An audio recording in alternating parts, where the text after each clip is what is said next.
Coming up on this week's episode of TechSNAP, Amazon's got a new TLS implementation that's actually pretty fancy. We'll share the details with you. Then, the NSA's X key score system's fascinating, but you could have rolled it yourself. We'll share the details. Then, we've got a great batch of your questions, our answers, a rockin' roundup, and much, much more on this week's episode of TechSNAP.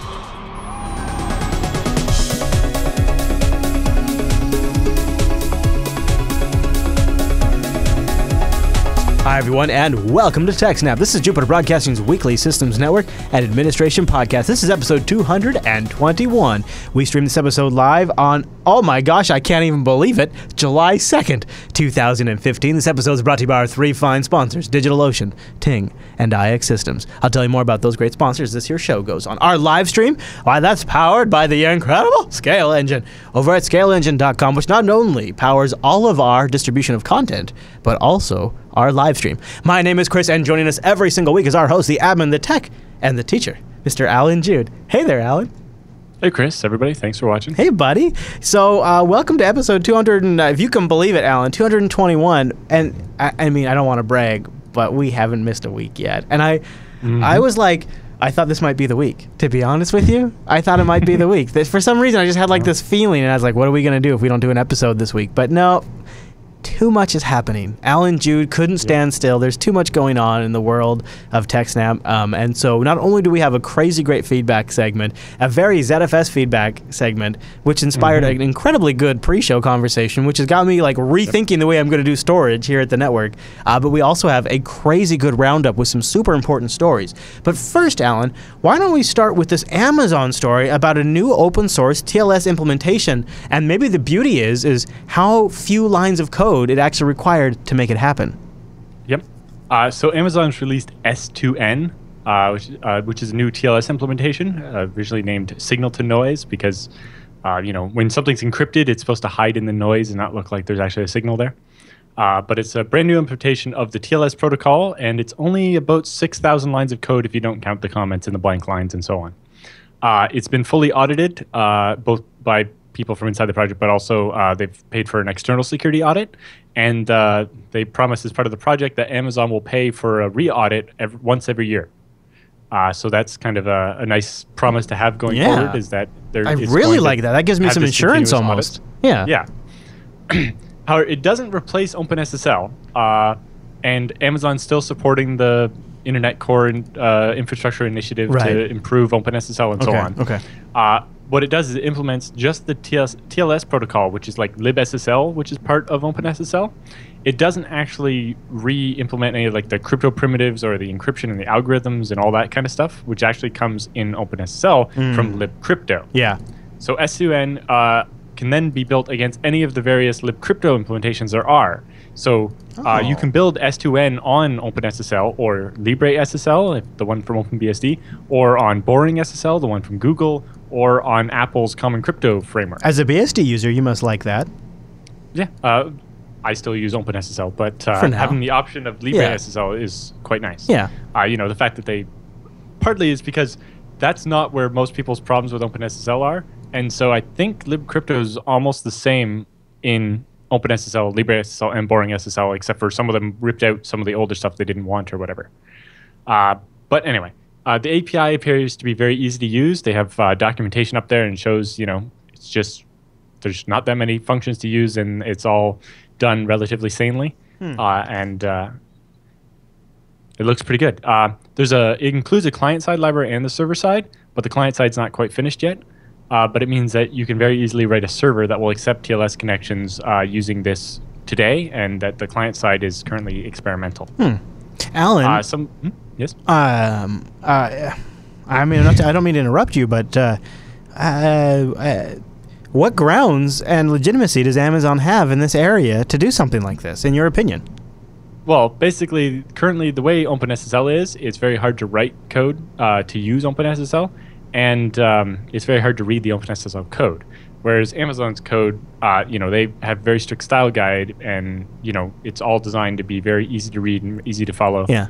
Well, and also, you got to figure it being the fact that you can look at the code and see that it works. Being the #1 retailer online and having the EC2 infrastructure, you got to figure they have a pretty big dog in this particular hunt. Yeah, they don't want the next heartbleed to hit them. And so by reducing the surface area, they feel that this will be better for them. And, having a small code base that they know has been checked over means there's less chance of hidden stuff. But specifically, they have this list of features that they strive for with S2N. The first one is that S2N encrypts and then encrypts or erases the plaintext data as quickly as possible.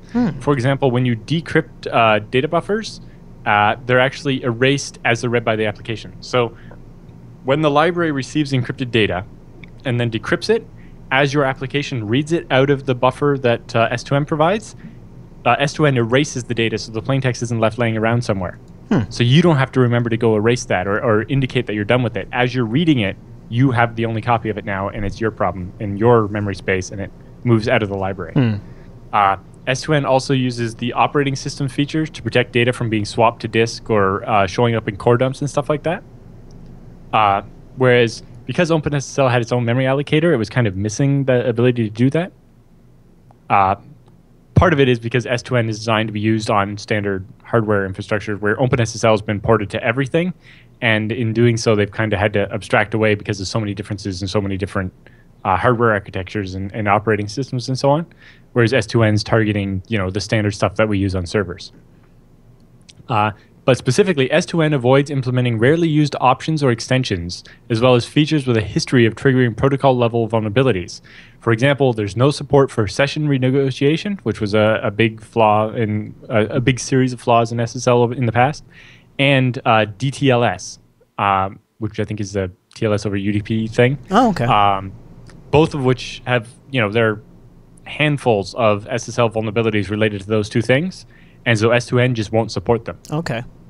S2N is written in C, but makes very light use of the C standard library and wraps all memory handling, string handling, and serialization in systematic bounds enforcing checks. So basically, they wrote their own wrappers for stuff to make sure that every time you're doing something with, string handling, that you don't end up going past the bounds of the strings or whatever. So that, again, common mistakes don't happen. Yeah, right. Yeah, they say the security of TLS and its associated encryption algorithms depends on a secure random number generator. S2N provides every thread with two separate random number generators. One to be used for public randomly generated data that may appear in the clear, and a separate one for private data that has to remain secret.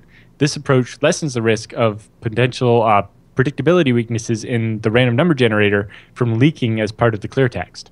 So they use two separate random number generators, so if the clear text has some predictability in it somehow, they can't use that to attack the encrypted part because it'll be a separate random number generator that will have a different predictability or whatever.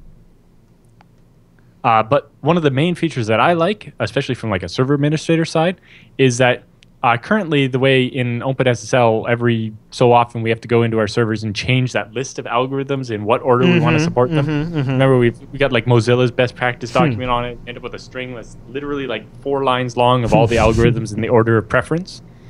Well, instead, what they did, I have a link here in the show notes for the S2N, is they have one called default, which will change over time as what is the currently best practice so you changes. just define default. Right. Or you can specify one of the date snapshots that they've got. Oh, clever. Where every time they change the default, they'll snapshot the date of when they did it, and it shows. So, if you use 2015-03-06, which is March 6th, that's what the defaults were then. Right? And so if you want to make sure that your application doesn't change without you knowing it, you pick what the specific date of now, right? So you would use the March 6th one because the last time it changed. That's clever. And that way, if they change the default in the future, it's not going to change your setting. Right. But if you want to keep up automatically, you can use default. And you can see they show... that's the other interesting thing. They show back to June of 2014. So it seems S2N's been in development at Amazon for quite a while now. But you can see that, back then they used to allow SSL v3, and now it's disabled by default. And, they used to not have the AES GCM, but now they do. And, they used to allow RC4 and DHE, but those are both gone now, and so on. So having that in there, so that you can peg to a specific value if you want, but you can also follow best practices if you want. It's just much nicer than the way you do it in OpenSSL. Partly because they don't want to go and change what that original default was ever. And they didn't really provide a way to say, I want what the good defaults were at this time or whatever, right? So that's a good idea. Threatpost has a bunch more coverage on it, and but it's really nice to see this API, as if you're trying to actually write a program that's going to speak TLS as a client or a server. This library seems very appealing. Yeah. So something to watch with interest. Yeah. Now, I know LibreSSL, which is a fork of OpenSSL started by the people at OpenBSD, they've been working on their own TLS API, and I know they're using that internally in their new HTTP server and a bunch of things. But I haven't looked at the API enough to compare it to the Amazon one. I'd wonder how close they are and what things they did differently.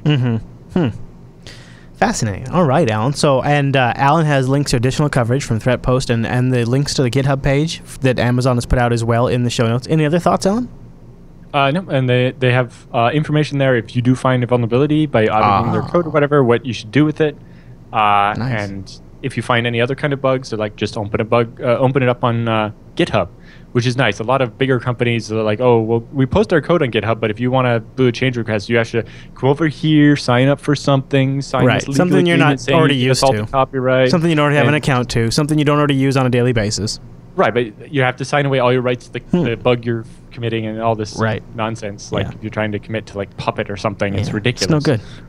It's no good. So it's nice to see Amazon doing it that way too. Yeah. All right, Allan. Well, then I'll take a minute here and I'll tell you about our first sponsor this week, and that is DigitalOcean. DigitalOcean rocks. It's Linux on-demand infrastructure or FreeBSD infrastructure. I shouldn't even say Linux anymore because they have great FreeBSD support. Because when they went FreeBSD, they went all in on tutorials and everything. DigitalOcean really rocks in this regard. Check them out. They're a simple cloud hosting provider, and they're dedicated to offering the most intuitive and easy way for you to spin up your own cloud server on your own, whenever you want, on your own schedule. And here's the best part. You can get started in less than 55 seconds. And pricing plans, they start only $5 a month. That'll get you 512 megabytes of RAM, 20 gigabytes of SSD. Yeah, they're all SSD. 1 CPU and a terabyte of transfer. And right here, if you're watching the video version, you can see they have really straightforward pricing. So if you use our promo code, SNAPOcean, that's one word, it's lowercase, SNAPOcean, you're going to get a $10 credit. So you could try out the $5 rig, the one I just talked about, 2 months for free. You could also step up to the $10 rig. Now, that one's got a 2 terabyte transfer limit. 2 terabytes. That's a lot. Yeah, if you're starting out as a podcaster or you're distributing content or you're a small project, open source project, 2 terabytes is going to be plenty for $10 a month. Well, your first month would be free if you use our promo code SNAPOcean. That's slick. And then here's the best part. They've got data centers in New York, San Francisco, Singapore, Amsterdam, London, and Germany. So what I have done with, I have kind of actually, this advice I've just given you as podcasters, I've kind of replicated it on a smaller scale for the Unfiltered Show. The Unfiltered Show has several droplets dedicated to distributing content to our supporters. I got one in San Francisco, one in New York, and one in London. And that way, people in those locations, they all seed BitTorrent sync folders to each other super fast. It's like they have a local CDN. Well, they do. They have a local CDN in their area. It's nice. And the best part is the interface. It is super intuitive. But the control panel, it's just the start. Yeah, in there you can do snapshots and DNS management, create, destroy machines, template machines, one-click deployment of the entire LAMP stack or Ghost, which is an incredible blogging platform, or GitLab. It does all of those things, and that's really nice. But one of the best things about DigitalOcean is something you don't actually get to see. It's their API. They have a really good, straightforward API that they're dedicated to iterating, so it gets better and better in a really well-documented fashion, so that way you can plan around it and build around it. And that API gives you all the functionality of their badass dashboard right through the API. So you can plug it into Puppet. There's apps available for, or really simply, if you are like me and you're never going to write a line of code around their API, go grab one of their desktop applets that integrates it right into Windows, Mac, or Linux, or anything. You can just integrate your droplet management into your system tray. That's crazy. So go over to DigitalOcean.com, use the promo code SNAPOcean, try them out, get a $10 credit. You could deploy a Core OS or a FreeBSD or an Ubuntu or a Fedora. They got lots of different distros. I think they got Debian too. Yeah. And the other way you can tell that their platform has matured and is ready for prime time is that they have a Teams feature. Right? They have the whole system. So, hey, we're a company. We might actually have more than one person that needs access to droplets, and sharing passwords is bad. Oh, we have team accounts. Problem solved. Bingo. Yeah, I'm glad to see them roll this out too. And here at JB, this is exactly what we needed. Like, I didn't quite realize this was becoming a problem until they announced this. And I'm like, yeah, we were starting to do this. So it's just in time. Yep, another nice feature. Because you would either end up in the situation, oh, that droplet's in my account, not the JB account or something. Yep. Or Rikai needs access to this droplet that Noah created, and where is it? You got it.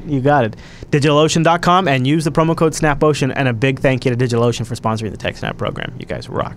So we've talked about, it feels like we've been talking about Edward Snowden for 2 years straight, and The Intercept has had revelation after revelation, but we've always missed out on a few details that the TechSNAP audience could really sink their teeth into.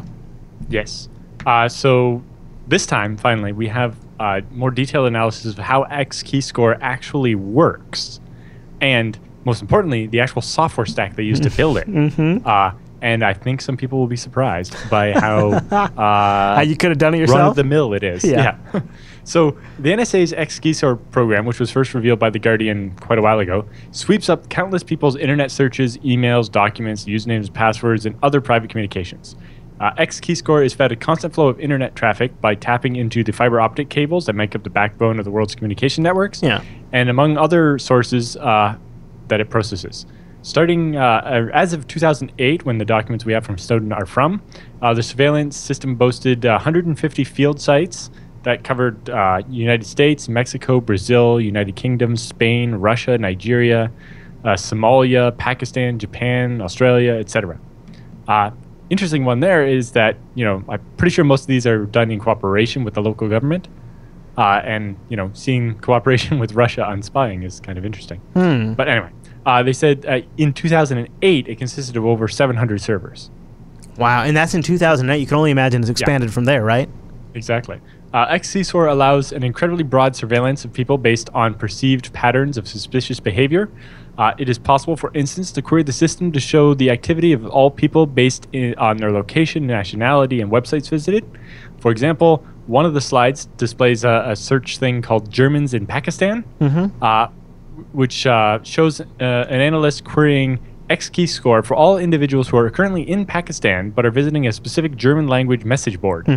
And my rough understanding is that analysts can go even further. They can say, they could go specifically. They could say, show me all individuals in the Seattle area that Googled for the word Obama and have also had an email about how Obama, something about Obama. Like, you can go Googled and emailed and location. Like, so the thing about X keyscore is it is a series of selectors, is what they call them, and all these criteria are available, and you have selectors that you choose from, and X keyscore exposes that information.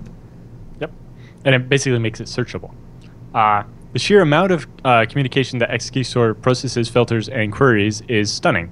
Around the world, when a person gets online to do something, say write an email or post on a social network or browse the web or play a video game, there's a decent chance that the internet traffic that their device sends and receives is getting collected and processed by one of the hundreds of X keyscore servers that are scattered across the globe. In order to make sense of such a massive and steady flow of information, analysts working for the NSA, as well as the partner spy agencies in the Five Eyes countries, have written thousands of snippets of code to detect different types of traffic and extract useful information, and basically making up tags like you would if you were, organizing your photos or any other giant pile of media. And so instead of actually, while they're capturing all the information, like all of the raw packets, they're basically classifying them and sorting them and tagging them so that they can search and find the specific bits they're looking for or find specific patterns that they're looking for. So according to documents dating up to 2013, the system automatically detects if a given piece of traffic is an email.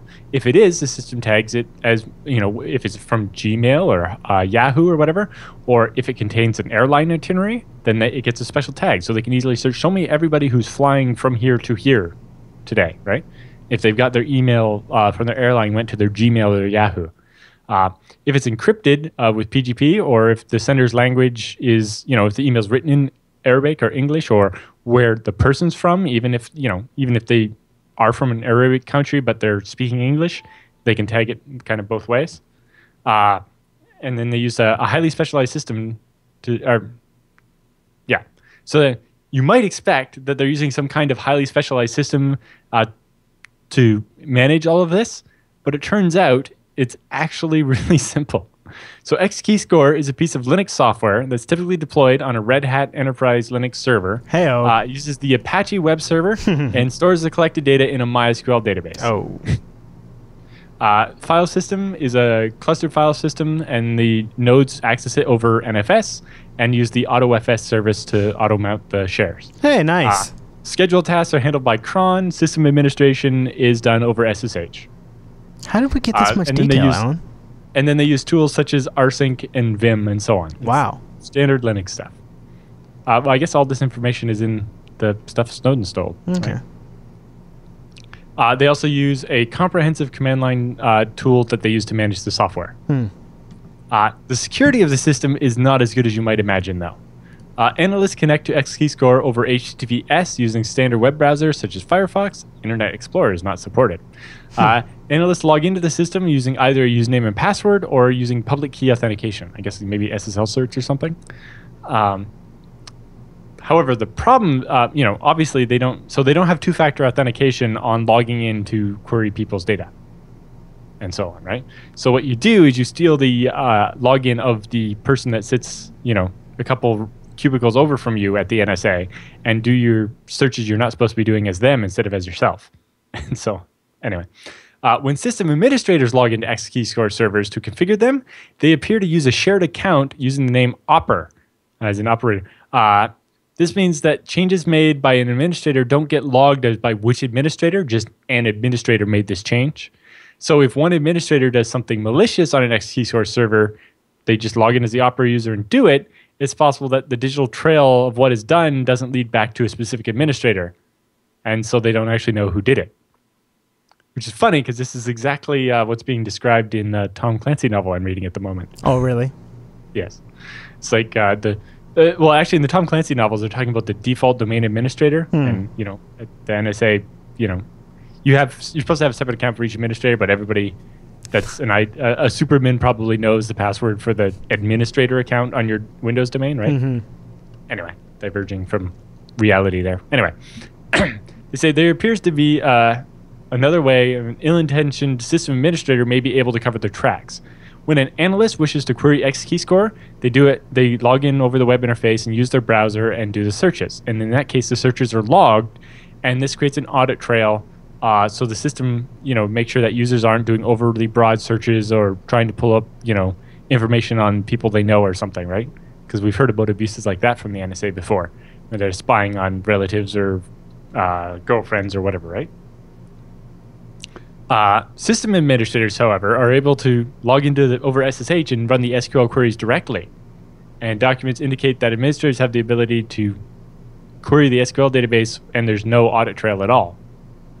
So rather than using the query logging or something that's built into SQL, they're doing the logging in the web app. So if you go around the web app, then your queries aren't logged.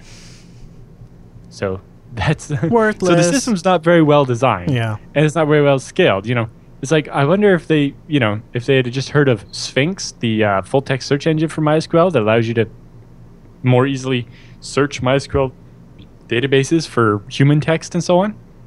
I used it once. I was building a search engine for an online store, and it was an SQL database, and then we used Sphinx on top of it, and it definitely improved searchability and stuff.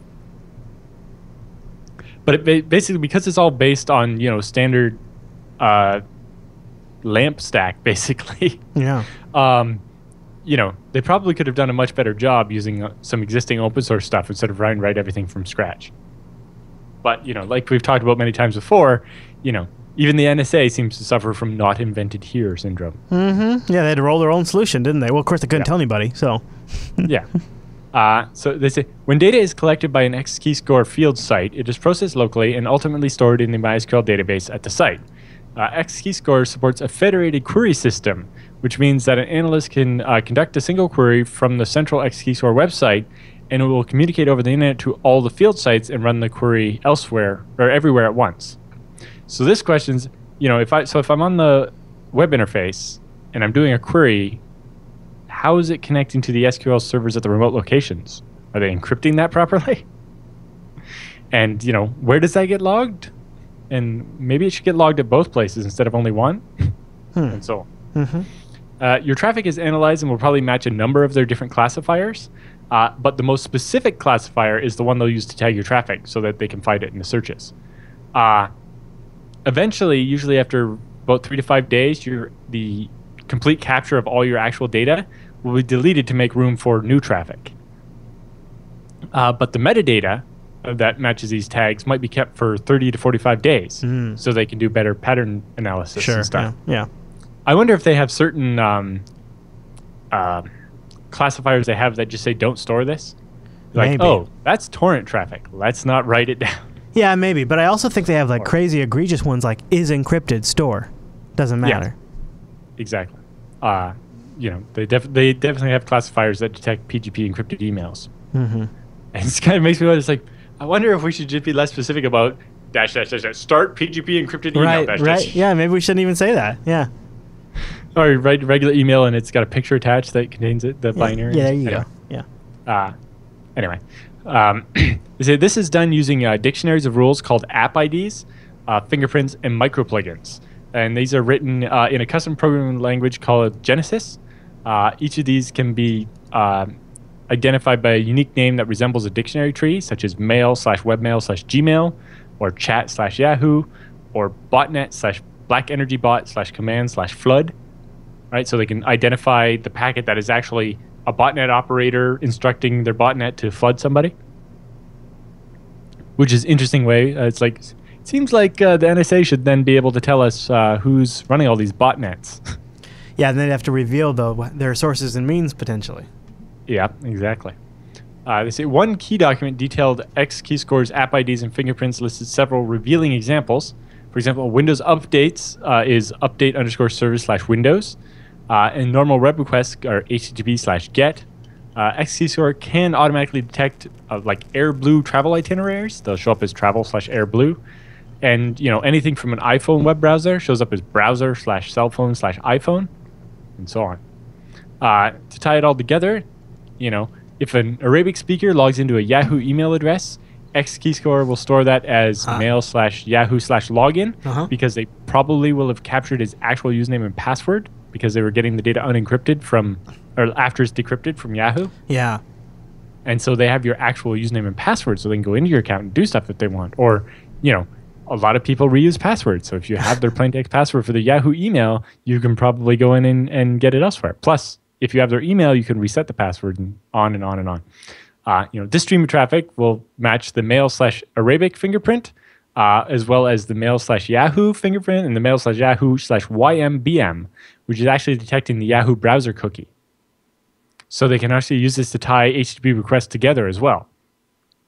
Right? They can follow you across all the different Yahoo sites by logging out. This Yahoo cookie is this email address. Right. And then they can follow everything else that Yahoo cookie did. Now, when you apply that to bigger ones like the advertising network cookies that follow you across many different sites, they can really tie together a history of where you've been. They say sometimes the Genesis programming language that they came up with for the analysts to write stuff, since not all the analysts are programmers, largely relies on Boolean logic and regular expressions to just match stuff, and that's how they detect certain types of traffic. But if you have more advanced cases, for example, certain botnets and so on are much more complicated. They try to hide so it looks a lot more like the regular stuff. Then the one side puts it that power users can drop into a C++ mini application to express themselves. So app IDs or fingerprints that are written in C++ are called micro plugins. And basically they get fed the raw data and then they apply tags to it. Basically, you can do anything by just writing it as C++. Yeah. That's very customizable. Yeah. So most of this information we got is based on Snowden leaks. And some of these documents are from 2008. And some look of at them this. from 2013. But look at this, Alan. They advertise, there's an app for that. Create your own. They're playing on common parlance. Like, yep. They are so... a lot of what we got were slide decks, and you can imagine the type of people that go around giving these Good point. PowerPoint presentations. They're like managers and so on. Yeah. You're right. And they're talking to other manager type people, and it's like you're right. Bureaucracy. And those are exactly the kind of people that get on my nerves. Exactly. But based on a lot of the stuff we have is from 2008, and only some of it is from 2013. If X-key score development has continued at a similar pace over the last 6 years, it's likely considerably more powerful today. Absolutely, unquestionably, undoubtedly. I mean, just the processing power, storage, and RAM and bandwidth has improved so much. Yep. That's unquestionably true, in my opinion. I'm very surprised they didn't have to use BSD to handle that level of traffic. There it is. Well, maybe they are now, right? Maybe they are now. I know other companies build appliances to analyze traffic that are based on FreeBSD to do this. Maybe these are 2008, Alan. ZFS wasn't mainlined in FreeBSD in 2008. Yes, it was. It wasn't. I was trying to give you a reason. I was trying to give you an excuse. But yeah, mostly, But the other thing is, there were commercial products they could have bought that probably done most of this and would have probably had fewer security holes. Like maybe back in the day, this was the hotness though. Apache 2008, before then, because they built this before then. Hopefully they're using Nginx now. Because when these slides came out, this system was well built. So these slides would be based on something they built years beforehand. So then you kind of make sense a little bit. We definitely see that the system they have is not that well built. They probably could have done a lot more with less hardware if they had designed the system better. Maybe that's why there's been so many terrorism attacks since they've been monitored us since before 2001. Maybe that's why, because they're using MySQL and Apache.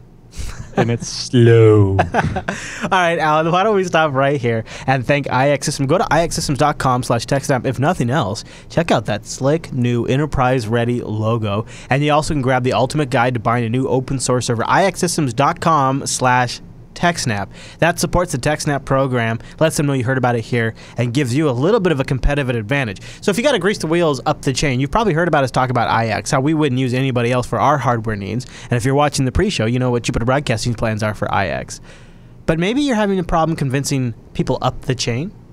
ixsystems.com/TechSNAP. Also, when you're at the IX Systems site, why not check out their blog and learn about the genesis of the new logo? It looks pretty slick. What do you think, Alan? Yeah, I understand the change. You like it? It's clean. Yep. It's very clean. You miss the horns, don't you, Alan? You miss the horns. A little bit, but I understand. I can still picture them. I can still picture the horns there, though. Well, because after talking to some people at BSDCan, there are certain companies who won't publicly put the FreeBSD logo beside their logo because of the horns. I worked for one. And so on. I worked for one. I didn't agree with it, but I did work for that company, and we ran into that problem. And you know what? It is an issue. It is a problem. And so I definitely understand IX doing something like that. But the other nice thing, if you, you've been trying to convince management, and maybe they won't listen or whatever. If you look at that, the TechSNAP page at IX now, they've added some stuff going the other direction. So we've always talked about all the reasons you should use IX. But now they have a list of things that will happen to you if you don't use IX. Yes, I love this. Yeah, boy, isn't that true? Because it really is. They're the anti-experience of all these things. Inaccurate or overinflated quotes, being sold the wrong hardware for your project, poorly built servers, misled deadlines, or missed deadlines, I should say, the frustrations of outsourced tech support, and much more. And you know what? I feel like they have the gloves on there, because they're better than that even. They're better than even, So because, even though IX is going to take my server and run it for 3 days to make sure everything works before they ship it to me, which will save me a ton of headache and probably save my deadline. They also still guarantee that if I order by then, it will ship by this date, right? And so I know that I'm going to get my hardware in a reasonable amount of time. Whereas you order from some other place and they're like, yeah, eventually we'll build it and ship it to you. We don't know when. Yeah. It's just like, really? Or worse, they'll say, oh yeah, it'll ship, this is in stock. It'll ship in 2 to 3 days. Oh, turns out we didn't actually have that one and we had to order from the supplier and they're taking a while. And 21 days later, it's like, well, it finally arrived at our warehouse and we'll now ship it to you. Yeah. It's like, I needed this server yesterday. It's really like it's like no other experience. There was a period of time in my IT career where I was about a 3 or maybe 4 year stretch where I had one rep in a hardware capacity that I worked with, and man, this guy got me.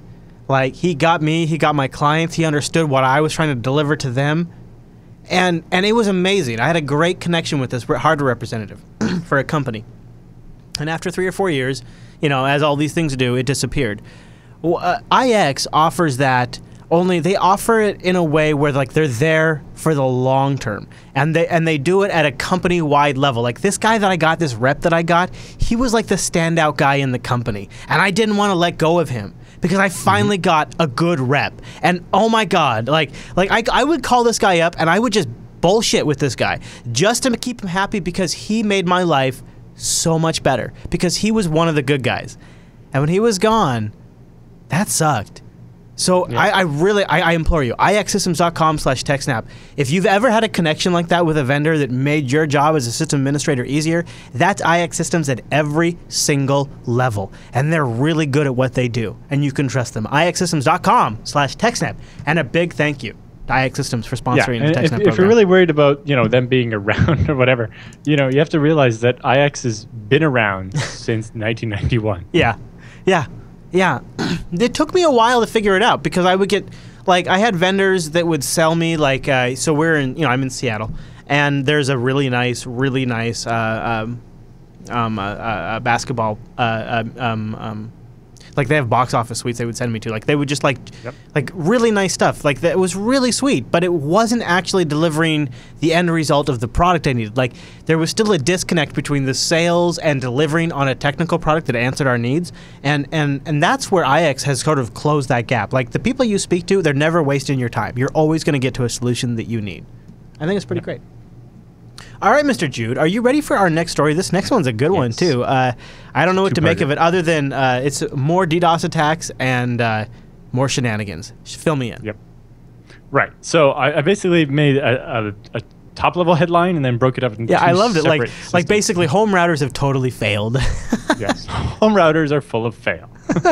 So the first story is that home routers that still support RIP v1, which is a routing protocol, that was originally came out in 1988 and was deprecated in 1996, but some home routers still support it for whatever reason, are being used in a DDoS reflection attack. So basically, the bad guys will send a small packet to your router and spoof their IP address, because it's a UDP packet, and so your router will make up a big response and send it back, except for it goes to the victim instead of the attacker. And so they only send you a small amount of traffic and cause you to send out a larger amount. And so they can do that to a whole bunch of routers at once. And, you know, basically the denial of service attack they could have done was this big. But by doing that against a whole bunch of these routers, the one that the victim receives is this big. Right? And it just amplifies the attack. Huge, yeah. Yeah, because it's RIP1 is a UDP protocol and doesn't support any type of authentication, right? It was meant to be used inside like private networks. It was never meant for the internet. So it uses UDP and there's no authentication or anything. So you just send the request and it sends back the response and doesn't care that you're sending it with a fake from address. They say, since the majority of these sources sent packets predominantly of about 500 bytes, it's pretty clear as to why they're leveraged for attack purposes. An attacker discovers a source, it's possible that this vector has the potential to create a much larger attack than what we've observed thus far. You know, there's lots of devices that are have RIP enabled that haven't been used yet. And so we're only expected to get worse at this point. Researchers at Akamai's Prolexic Security Engineering and Research team put out an advisory about the attacks because they saw the first one in May 16th, and that one reached 13 gigabits per second, which is pretty big considering it's made up of home routers, right? Akamai said that it found 53,693 devices that respond to RIP v1 queries in a scan it conducted, but in the latest denial of service attack, there were only 500 unique sources. So, you know, obviously there's 100 times as many devices available just that they found. Wow. And none of them use any authentication. Wow. Akamai specifically identified the Netopia 2000 and 3000 series routers as the biggest culprits, still running the vulnerable ancient RIP v1 routing protocol. but they said that they found 19,000 Netopia routers that responded to the scans they conducted. They also noted that ZET routers and the TP-Link TD8000 series routers that's a big one. That's a big one. Is it? Okay. TP-Link, they're big. Well, TP-Link is big, but I don't know about the TD8000. I know their current models are like WDR. I'll see if I can find numbers. Yeah, I know TP-Link is big. Yeah, TP-Link is big. I just don't know how popular that specific model of router they had, the TD8000. It's not the series of models that I've been modifying and putting FreeBSD on. That's the one you care about. Yeah. Well, it doesn't matter because I was erasing their software, so it wouldn't have the vulnerability anyway. But they say most of those Netopia routers are being issued to AT&T customers, specifically US Bell South and Megapath. So people have these routers not by choice, but because it's one AT&T gave them. And, they're being used in these attacks. Most people, most home routers I've ever seen do support RIP, but it's usually either off or not facing the internet side. So it's kind of sad to see there is a bunch where it is facing the internet side. Yeah. But considering it's been a dead protocol since 1996, it's kind of bad to see those still happening. Yeah. But, normally RIP was only really used if you were like a small business and you had two routers and you needed them to communicate or something. But even then, you would probably just do a static route or something. It's just, yeah. So they talk about things you should do if you still use RIP for some reason. You should stop, upgrade to a newer version of RIP that has at least like MD5 authentication or something.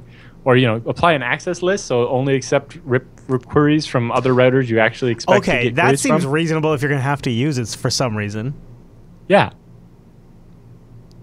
I don't know. It's like most people still know a little bit about RIP because they, it's the first routing protocol you usually learn in your Cisco class just because it's so simple. Yep. But yeah, don't use it. Okay. Yep. So I think we got a separate story. I think I could answer. I feel like we could answer 100 feedback questions we get with this one. All right. So the separate story, Alan. Go ahead. Yes. So home routers used to host malware. Yeah. Symantec has published a research paper on the Dyre malware, D-Y-R-E, and they found that the cheeky thing they're doing here to make it harder to block normally, you send a spam phishing attack or inject in a website a URL to download the malware. And usually that's kind of some kind of like redirector. They can keep moving around and then they'll point to different locations where they hosted the virus files. But those always get taken down, and that's kind of difficult to, keep your virus available, right? So these guys got smart and have started infecting routers and making them host the infected file. I knew it. And so they just infect thousands of routers and copy this file there, and then they can just point people to different URLs. And come on, those man. ones are much harder to get shut down. I totally called this like 30 episodes ago. Oh, yeah. So, if you're using a regular website hosting provider or server hosting provider, they're all set up to get these things and block the website or take them down or notify people and get the virus turned off. Right. But can you imagine Comcast getting 100 requests that, turn this user's internet off because they're serving up a virus? Yeah, right. That's a DDoS almost. Yeah, it's crazy. The interesting thing here is the routers that are affected. It seems that they specifically targeted higher-end routers that more like power users and net admins and small businesses would have. Specifically the MikroTik and the Ubiquiti AirOS. So these are not your $50 buy at Best Buy type of routers. These are ones you specifically bought because it's a really strong high-end router that's not going to suffer from these problems. Damn it. Linux-based operating system. Oh, come on. Damn it.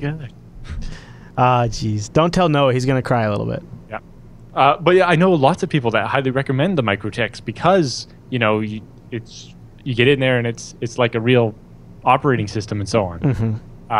And they give you the power at a good price. But because they have that, they have enough storage that you can run a web server on them. Sure, yeah. I mean, that is definitely the line you walk, right? As these devices get more features. Well, especially, ones that have, the MikroTik and the Ubiquiti AirOS are also ones you would have if you have Wi-Fi and you wanted to have a captive portal. And so they have like a web server to add your logo and stuff to that captive portal. And so that makes them vulnerable to being used to host stuff. Oh, jeez. You're right. We have seen literally hundreds of wireless access points and routers connect in relation to this botnet. Researchers from Fujitsu's research line have uncovered this one. The consistency in which the botnet is communicating with compromised routers is related to both distribution and communication, leads us to believe well-known vulnerabilities are being exploited in the firmware which allows this to occur. Specifically, Campbell says, it is not clear why so many routers appear to be implicated in this botnet. He says, perhaps the attackers are merely exploiting routers with default credentials, like UBNT is the default username and password on the Ubiquiti AirOS routers, unless you've changed it. Okay. And, you know, if you install a router at a hotel or a coffee shop, what are the chances they're going to actually have a good password on it? Worse, Fujitsu also found a disturbing number of the systems in the botnet had the Telnet port open to the internet, so they could be remotely managed, unencrypted. Okay. Why does anyone still use Telnet? Don't use Telnet. They're idiots. Don't use Telnet. Yeah, I feel like we should have a shirt. SSH is for. We need a shirt that says "Patch your S," and on the back it says "Stop using Telnet," right? And maybe FTP in parentheses. Or just Telnet is murder. Telnet kills children. Stop using it. We could come up with some sort of spin on that. I think we can make that work. Well, because fur is murder, so Telnet is murder. Right? Yeah. Exactly. Stop murdering security. Yeah. Wow, Alan. Any other thoughts on this story? No. Okay. Well, I like your final thought on it, actually. I think that's probably a pretty good place to stop right there. I don't know. My thought is I'm glad I bought that TP link and reformatted it to FreeBSD where I know every service that's on it. Yes, right. I know it's not like a Cisco. Right. There's not an SSH key hidden somewhere that someone could log in with. Right. Or in the Roundup, we have another Cisco one where they actually have an account with a default password that's the same on every device.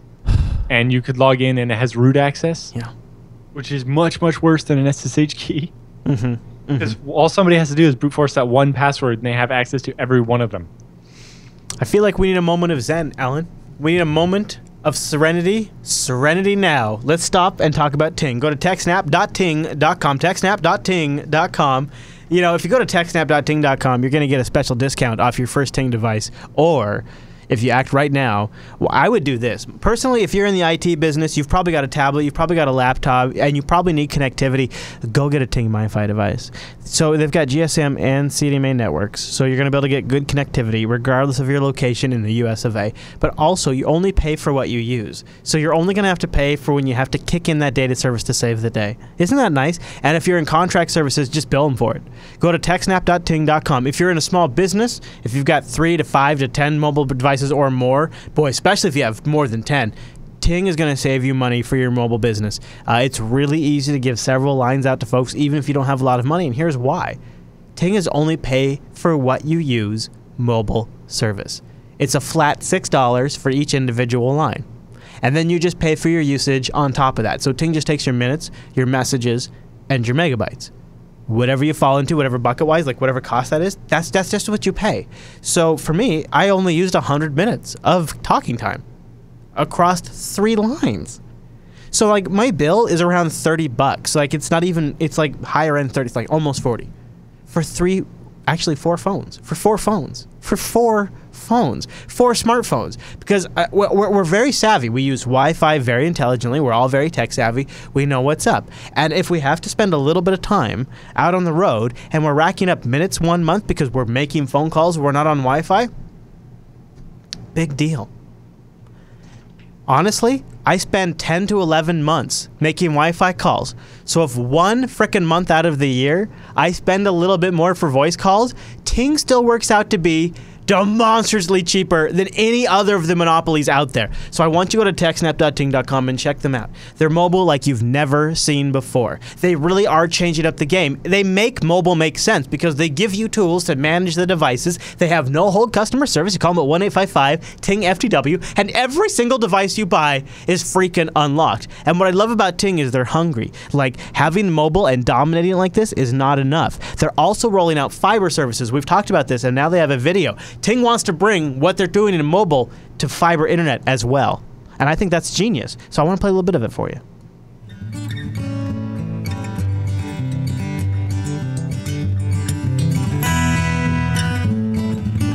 And look at this.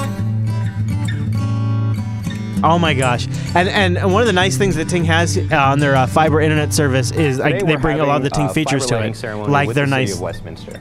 This is the like their nice touch right here. Many months of work between Ting and the city. We've got the community media center setting up to stream. They had to fight a pretty big political battle for this too. Operation who's getting ready to do the demo. We've got caterers from Westminster setting up food. We have business people coming who are excited to see how this is going to impact workforce development. We've got residents here who can't wait to have a gig at their house, and so it's just a really exciting event because little Westminster here is, you know, the newest Ting town. The city of Westminster had a really innovative plan around how they wanted to go about building a fiber network in their city. So what they did was build the network themselves and look to partner with a service provider to provide services on top of that. They wanted to make sure that the residents and the businesses here in Westminster had great internet service on top of this fantastic asset that they were building.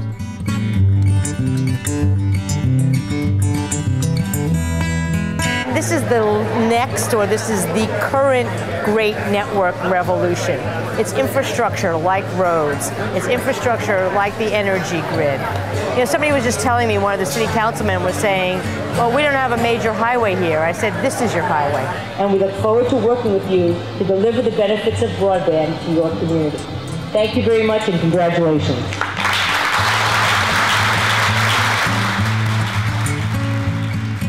Man, I want Ting to bring that to where I'm at. Could you imagine doing these podcasts over Ting Fiber? Wow. Well, in the meantime, go to TechSNAP.ting.com and try them out for your mobile service. They have a savings calculator there, and I invite you to try that.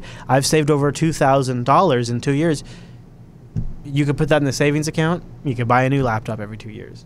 TechSNAP.ting.com. And if you're like Allan, and maybe you don't even live in the U.S., but you're going to travel here from time to time, look at the first few row of devices. First of all, you get a $9 SIM card, $47 feature phone, or, you know, spend a little more, you get an $88 feature phone. That's the Kyocera Kona that has some really, actually, honestly, if I didn't have a smartphone, that would be the feature phone I get for $88, unlocked, no contract. TechSNAP.ting.com, and a huge thank you to Ting for sponsoring the TechSNAP program. You guys rock.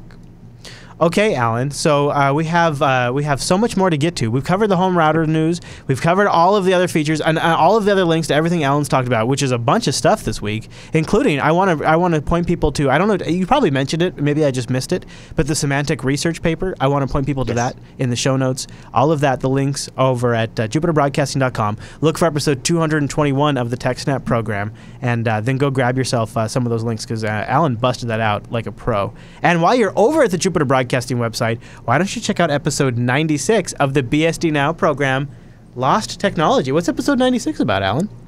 We interview a Japanese NetBSD developer, and he's showing like resurrecting many-year-old Windows phones and reinstalling NetBSD on them. And it's actually interesting. It's like, hey, I have a computer running a Unix operating system, and it's got a physical keyboard and a screen. It's like, this is as useful as a Raspberry Pi, except for it's all contained in a phone-sized device, right? Neat. I have, you know, it's like a Raspberry. Other ones, they're like tablets and stuff. It's like, oh, this is a Raspberry Pi with a built-in screen. That's so much more useful than my Raspberry Pi. That's pretty cool. That's pretty cool. So he showed off a bunch of cool devices and talked about what they're using them for in Japan and so on. Episode 96 of the BSD Now program. This is the midway point of the TechSNAP program, so you could go get the HD version of that, and you'd probably have it done by the time this show's done, and you'd have more Allan Jude and a little Chris Moore in your face. But with the news all done, that means it's time for the TechSNAP feedback.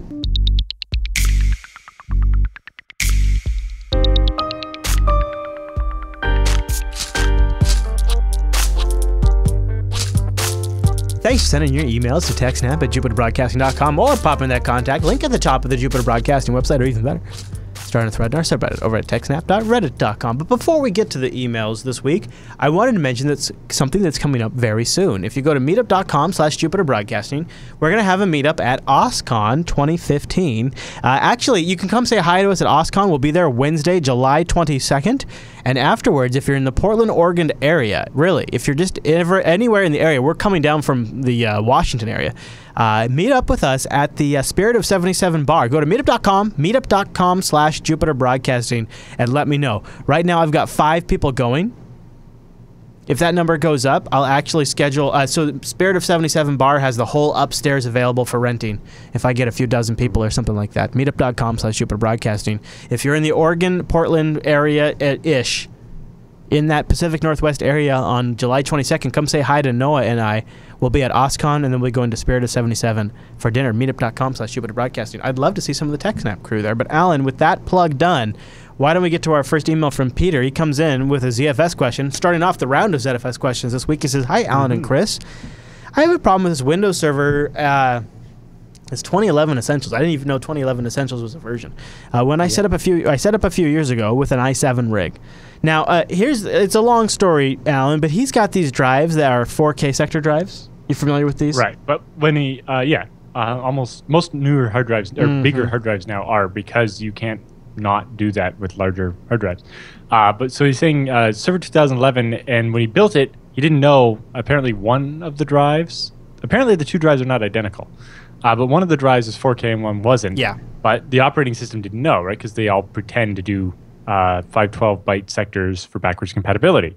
And then apparently he installed a Windows update, and now Windows says it doesn't support 4K drives, which is weird. It's like, why would they issue a Windows update that detects true 4K drives and then just says, sorry, we don't support that drive? That's weird.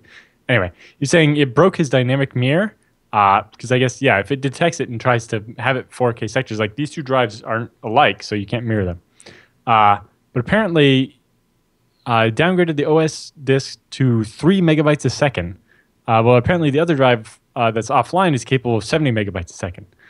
I don't know what hard drive you could possibly have that can only do 3 megabytes a second. 3 megabytes doesn't seem like a drive. Now, if you're trying to write to a 4K sector drive in 512-byte sectors, it will be that slow.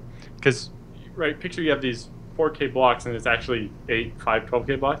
If you update one of them, what it actually has to do is read the whole 4K into its little memory, overwrite the 512 bytes that you're changing, and then write that whole 4K back to the drive. And then, so if you write, 4 512-byte sectors at a time, you're going to have to do that 4 separate times. And basically, you just wrote 2K to your drive, but you just wrote, 32 kilobytes to the drive. And so it's making it take that much longer. Yeah. So that might be part of the problem. It's really hard to say. But anyway, what he's getting to is that in the upcoming weeks, he wants to do an upgrade and wants to build a new max RAM server with Intel Gigabit Ethernet and install Ubuntu and the latest version of ZFS and set up a 3-disk mirror. And then he'll attach a Windows 2012 server via iSCSI, and that was where he'll store his databases and files. And he says it will directly connect to the ZFS storage machine on a separate Intel NIC that goes directly to the Windows box. So there won't be a switch or anything in between. It'll be basically a SAN. And he says, do you know if I can use 3 4K sector drives to run properly without any performance issues with ZFS, or should I try and find some 500 gig drives that are actually 512-byte drives? So what do you think? So ZFS has support. Now, again, the way you detect the 4K is kind of hinky because drives like to pretend to be 512, so they still work with Windows XP and so on. So in ZFS, the best way to do it is there's a sysctl that's the what's called the min A shift, and the default is 9, and 2 to the power of 9 is 512. But if you set it to 12, because 2 to the power of 12 is 4096, it will use 4K sector blocks. And this allows you to force all of your entire pool to use 4K sector blocks, even if some of your drives are 4K and some aren't. And depending on what you're doing, we recommend you do that even if you know your drives are 512-byte drives, because in the future, if you want to stick a 4K sector drive in to replace one of those drives when it dies, you won't be able to if the sector sizes don't match. Oh, so by using, brilliant. if you use 4K 4K will work on a 4K drive or a 512-byte drive. Yeah, right. But if you future-proofs use if you use 512-byte sectors on a 4K sector drive, it'll be really, really slow. That's the key answer because right it's going to have to do that read, write, modify every time you want to write. Yep, right. Because basically 4K is the smallest block you can modify. If you try to modify a fraction of it, you have to read it, modify it, and write it again, and so on. Yep. All right. That answers that, really. So, yes. So if you set it's vfs.zfs.min_a shift, it will force it to use 4K sectors. Okay. I don't know how to do that on Ubuntu off the top of my head, but it will be easy enough to do. Yeah, I bet you can find it. Just look into like setting the A shift. And if you set it to 12, it'll use 4K sector blocks. Now, the downside to that is on mirrors, you won't have a problem. On RAID Z, because of the way RAID Z works and padding, if you're trying to run a ZVol to do iSCSI and it's a database and you want to use really small sectors, if you do, say, if you're doing a Postgres database and it has 8K record size for its database, where MySQL is 16K, well, even in MySQL, 16K is the block size it's going to use. When you go to write that to your disk, you're going to break that down into 4K chunks. But because of the way RAID Z works, your allocations always have to be a multiple of 1 plus the amount of redundancy. So if you're using a RAID Z2 on, say, 6 drives, then every allocation has to be a multiple of 3, right? Because 1 plus the 2 redundant drives you have. And so if you try to write your allocation of, your 16K thing, and you're going to have 4 4K chunks, and then your 2 redundant, and that might divide by 6. But depending on your size, you can end up with quite a bit of wasted space because of padding. If you're trying to use really small block sizes with 4K sector drives. So for some special types of database, the 512-byte drives might be better. Okay. But for almost all use cases, the 4K drives work very well. So with that in consideration, otherwise, yeah. All right. Yeah. So basically, set the A shift when you create the pool, and you can safely use 4K even on 512-byte drives, and it future-proofs you. Nice. All right, Allan. Well, let's not stop the ZFS train, because it is full steam ahead. Tim writes in, he says, I've heard you preach the benefits of using the ZFS file system. Really? Interesting. Huh. Particularly for data protection and redundancy across multiple drives for a while now, and I've implemented this in my home network. Currently, a simple FreeNAS server with 2 different pools, a 4 by 2 terabyte drives and a RAID Z1, and 6 2 by 2 terabyte drives and a RAID Z2, being used for different types of storage, particularly separate pools due to being different speeds, 4 off the motherboard, 4 off a slower HPA. And I'm skipping the backup discussion as it's not important to my question. My actual question comes in the fact of I'm rebuilding a small form factor Linux desktop computer build. I move around for weeks at a time occasionally, and this is the computer that comes with me. I currently has 4 3 terabyte drives installed, and I'm experimenting with Linux software RAID. However, I'm considering ZFS for this too. The main thing I want to achieve is, besides having its own directories for local use on the desktop, I want some datasets or directories from the FreeNAS server to be synchronized to the desktops, such that I can sync probably a couple of terabytes of large media files, Blu-ray rips, old project archives, large encrypted containers, etc.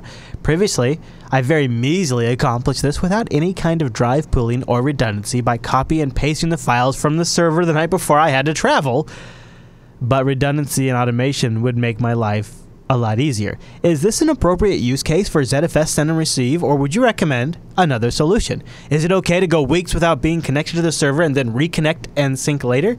Will I run into compatibility problems using this feature between FreeNAS and Linux? Allan, what are your thoughts for Tim? So it really depends what he means by sync, but this is exactly what I do at home.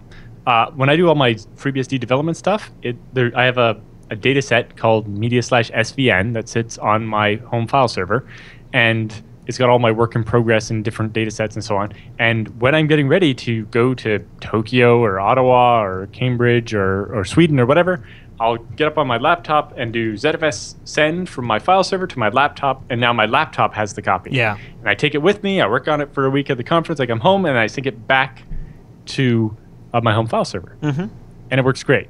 And yes, ZFS, because ZFS send specifically ignores features, it allows you to go between different zpool versions and different feature flags and stuff.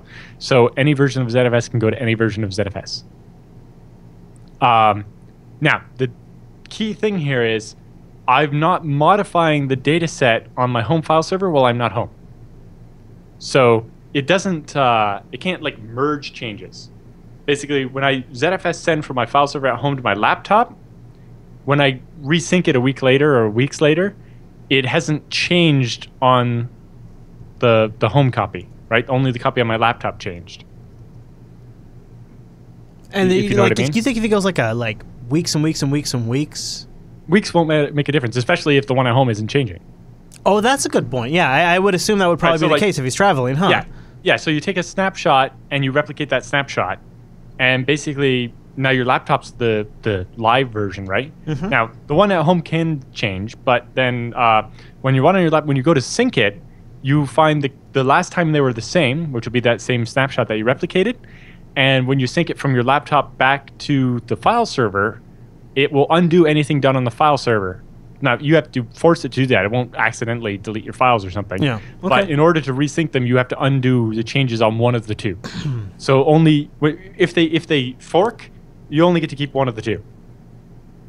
Or you can clone them and keep both if you really want. But it works great for me, for my laptop, because, yeah, I want to take it with me, and when I bring it home, resync onto the file server, and then everything runs off the file server again.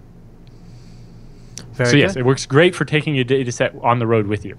And I use it all the time. It's nice that you've tried it. So there you go. That's the official word on it. All right. This is our last ZFS question for the week. Bastian writes in. He says, hey, gang, I watch TechSNAP for about 150 shows, and it's one of the best podcasts I consume. Hey, how about that? That's great.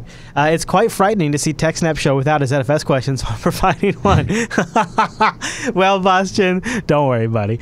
He says, my ZFS pool started small with just 2 1-terabyte disks. At the time, I decided to put them into a mirror. Later, I received one 2-terabyte disk and bought another one so I could put them in a mirror and expand my pool. Now I see that purchasing additional 2 3-terabyte disks to expand my pool was a mistake. I realized Not necessarily. Okay. Go ahead. Here's what he thinks. The biggest downside of a mirror is a failure of 2 disks in the same VDEV will pull down the whole pool. I don't have any space left with my rig for additional disks. To make it more secure, I was thinking making 3 pools. So if 2 of the same disk die, just 1 pool dies. Do you have any suggestions to how to convert my 1 6-disk pool to a 3 2-disk pool gradually, not needing to migrate all the data off the FreeNAS and back again, essentially? Or better, do you have a better solution? And he also provides you, Allan, if you want a current sort of layout of his existing setup. Okay, so this is usually the kind of setup I recommend because you can buy 2 drives at a time, whereas if you do RAID Z, you know, you're talking like 4 or 6 drives at a time. And so it gives you this flexibility. So with the mirrors, what he can do here is he can, if he has an extra SATA port but not space, you can do zpool replace. But otherwise, you could basically pull one of the 1-terabyte drives and replace it with a new 3-terabyte drive. And then once it's done resilvering, or if you can connect both the old drive and the new drive at the same time, there's less risk. Because like you said, if one of those disks in the mirror die, if both disks in the mirror die at the same time, you're screwed. So if you pull one of the 2 out and pop in an empty disk and start resilvering, and the remaining disk dies, your whole pool's gone. Whereas if you have both disks in there and you attach the 7th disk, maybe it can't fit in the chassis, but there's a SATA port free, or you do it over USB or however you want to do it, then if one of the 2 disks dies, you still have the other one and you're okay, right? So anyway, he can slowly replace each of those 1-terabyte drives with 3-terabyte drive, and his pool gets bigger. And then in the future, replace the 2-terabyte drives with 5-terabyte drives, and basically you can keep ratcheting up his space. Okay. And that works very well. That's why I recommend mirrors for people that want that kind of home-style flexibility, rather than, you know, I'm going to buy this server as, you know, put this many drives in it and that's it. But yeah, so I can also see his point that, with 2 older drives in there, you know, if they both die at once, I'm in trouble. You have a couple of options there. Obviously, you can make the mirrors deeper. You can have like 3 disks in each mirror, and then even if 2 of them die, you're still okay. But in general, losing both at the same time isn't too bad. It's really up to how you want to do it, or how much risk you're willing to take. Doing the 3 separate pools can mitigate the risk. So now if you know, if both the 1-terabyte drives die, you only lost your 1-terabyte pool, not your 2-terabyte or 3-terabyte one. But at the same time, it kind of defeats the point of ZFS, which was pooling all that free space together. Because now you end up with, I have 200 gigs free in pool 1, 200 gigs free in pool 2, and 300 gigs free in pool 3, but I need 400 gigs for this thing. And it won't fit in any of them, right? Whereas if it was all in one big pool, you have, you know, all that storage space available in one place. Right? You'd have 700 gigs all in one pool. Right. And it also runs, ZFS performs best if you can keep it, at least 25% empty. And now you have to, 25% of each of those 3 pools adds up to more, right? And you're getting less space efficiency and so on. So, yeah. If you're worried about the drives, I would look at using zpool replace to do an online replacement, right? Rather than ripping one of the drives out and replacing it and resilvering after, if you can do the online replacement, even if that involves what I recommend to Chris with like the 7th drive plugged into the SATA port but hanging out of the side of the case until it's done. Right. Or if it's connected over eSATA or USB or something to get that extra drive connected so that you can do it without as much risk. iSCSI? And then you could just... you could do iSCSI to another machine. That doesn't... much more complicated. Yeah, okay. But you could do USB, eSATA, or an extra SATA port that there's just not room to physically mount the drive. Because you're only going to need it there for, a couple hours or a day or 2, whatever it takes to resilver all the data, right? And then so if you do the zpool replace command, it'll copy all the data off the drive you're getting rid of to the new drive. And once it's done, then you disconnect the old drive and mount the new drive properly in the case, and you're good to go. Nice. All right, Mr. Jude, Yeah, the separate pools works fine, but it has some downsides. What you've done is actually not bad. If you're worried about the 2 1 terabyte drives dying, then upgrade them to newer drives. And if you can get slightly different drives so that there's less chance of them all dying at once, then that helps. Let's go on. With 6 drives, if you'd done a RAID Z2 of those 6 drives, now obviously you wouldn't have been able to grow it over time. You didn't have all 6 drives in the beginning when you did it, and there were all these other considerations. But it would be able to handle any 2 drives dying. Whereas with the mirror, technically your mirror setup can handle 3 drives dying as long as they're the right 3 drives, right? If you lost 1 from each of the 3 mirrors, you'd be okay. But if you lose 2 from any one of the same mirrors, then you're not. So I guess I've kind of actually not answered his question now that I look at it. So his question is there a good way to migrate to 3 separate pools? Well, if you can't fit any more drives in the machine currently, then not really. If you had room for the extra drives, even if it's temporarily with the extra SATA ports or whatever, then if you got 2 new 3 terabyte drives or something, or some set of drives, or if you really want to risk it, you could pull, a 3 and a 2 terabyte drive out of your current setup, and create them as a new pool, and just ZFS send some of your data sets over until there's enough room. You can kind of do that, but if you built a new pool that had 2 3 terabyte drives in it, and you did it striped or something, so there's no redundancy, you should be able to fit. That would be 6 terabytes. That would fit all the data you have on your current pool on 2 drives, and then you could rebuild your current drives into the separate pools and start sending the data back until there was enough room or something. But yeah, you can do quite a bit of dancing, but it's really not going to help you. Yeah. All right, good one. Yeah. All right, so let's do one more question. It's a follow-up from last week. Mr. T to the Z to the V to the I writes in with the DNS transfer question. Remember about transferring domains and changing name servers without causing downtimes? This is brilliant. I love it. He says, hey guys, regarding last week's questions about migrating a domain to a new provider without email downtime, Hover will set up your DNS before the transfer, so you don't have any downtime, but you have to specifically request it. Now, I love so you this. can ask me like, hey, I'm going to move my domains. Could you let me set up the DNS for them so your servers will be waiting, and then when they switch it, which is good. If it's handy to have if it's only required though if your current DNS is hosted by your current registrar that you're getting rid of, and they're going to turn it off. Pretty common though. That's pretty common. Yeah, a lot of people do that because why pay separately for DNS hosting or run your own servers? Right. I happen to run my own servers, so it wasn't an issue when I wanted to transfer. Yeah. But actually, it did bite me. The BSD basement domain, I've been one of the domains we have at Scale Engine for our resellers doesn't use our name server, so our name isn't on it when you do a whois and so on. Yeah. And so we had GoDaddy doing the hosting, and when we switched it to Gandhi, it stopped working, and I had to go and create the zone over there.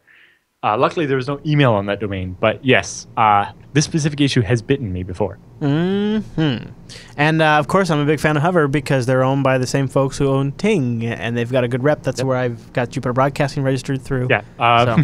Two Cows knows about domain registration. They were the first people outside of Network Solutions to be allowed to do it. There you go. They've kind of got it figured out by now. If you'd like to get your Hover itself may be fairly new, but the company behind it has been doing domain registration since that was a thing. Yeah, there was domain registration. Now, we've got a couple of questions that didn't make into the show, but we'd love to give more. We'd really love to get a lot more. Go to jupiterbroadcasting.com, click that contact link at the top of the site, and then just choose TechSNAP from the drop-down. And then, like some sort of magic genie, we're going to answer your sysadmin, technology, system, storage, network, security, hardware-related questions. If you only knew how much we charged for these kinds of answers, go to jupiterbroadcasting.com/contact to submit those to us, or go to techsnap.reddit.com. And it's a big part of our show. We dedicate an entire segment to it, so we want your great questions in the next episode of TechSNAP. But with all that stuff done, that means it's time for the TechSNAP Roundup.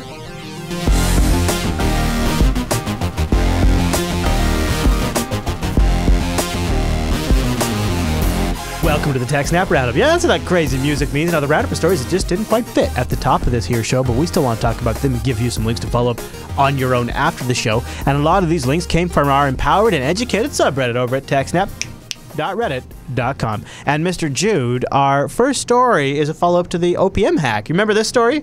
Yep. Yeah, it just keeps getting worse. And now it looks like one of the problems is one of the contractors involved with the OPM hack it wasn't keeping logs. At all, right? Well, even if they had, they probably weren't very good at it. No. But they didn't have any logs, and so there's no way to tell what the hell happened. Yeah, you see, that wasn't part of the contract. See, they offered it to the government for a couple extra $100,000 to do logging, and the gov said, we're not going to pay a couple extra $100,000 for that. And so, they just didn't turn on logging. On logging. What the? Whatever. All right, Alan, the next story. This is only like everybody's complete background history check stuff, like medical records.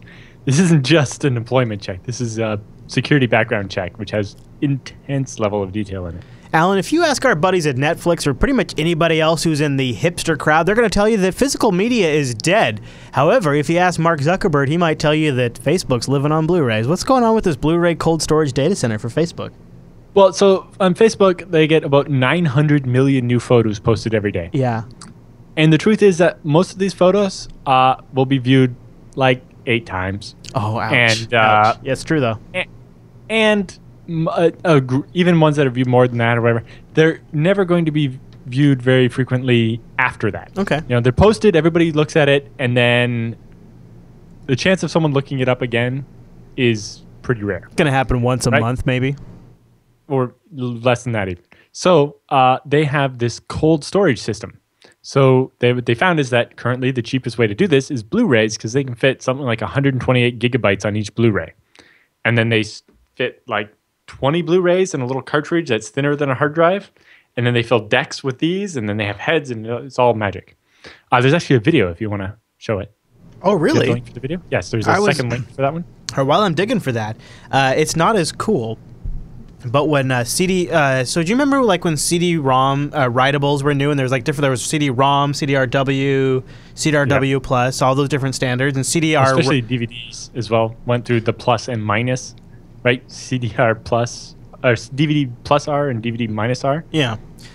Where's the video at? I'm sorry. Where do I find the video at? It's a second link on the same line in the show notes. Oh. Facebook.com URL. The one I was just talking about before we started.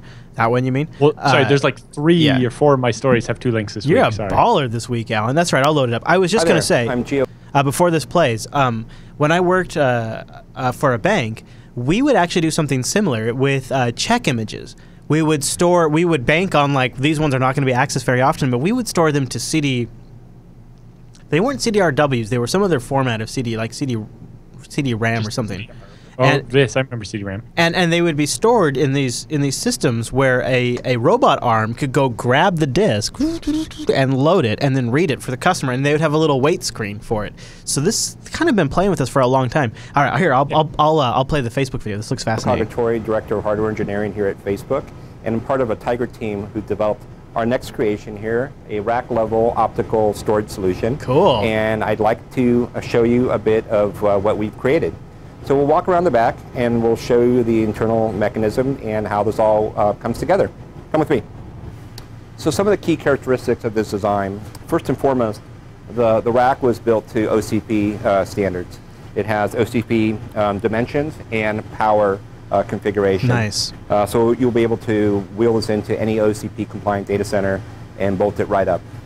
The rack consists of 24 magazines. Each magazine holds 36 cartridges. Each cartridge contains 12 Blu-ray discs. Each cartridge is locked, and we have a robotic picker that will go to a specified magazine and then locate a cartridge.